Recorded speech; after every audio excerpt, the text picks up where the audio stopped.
মহিষের আসলে তো মহিষ পালন হচ্ছে চর এলাকায়, এটা অনেক দিন ধরে হচ্ছে, কিন্তু এটা অবহেলিত ছিল এতদিন। তো এখন আমি খুব খুশি যে এটা একটা সায়েন্টিফিক গুরুত্ব, এটা বৈজ্ঞানিক ভাবেও যে পালন করা, এবং এর মাধ্যমে যে এটার আমরা প্রোডাক্ট গুলো যদি একটু বাড়াতে পারি, শুধু দই না অন্যান্য কিছু করতে পারি, এবং মহিষ পালনটা চরে করা যাচ্ছে।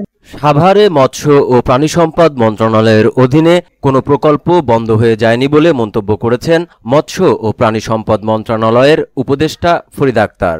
সাভারে মহিষ প্রজনন ও উন্নয়ন খামারে বাংলাদেশ বাফেলো অ্যাসোসিয়েশনের উদ্যোগে বৈজ্ঞানিক সম্মেলনে যোগ দিয়ে তিনি এ মন্তব্য করেন।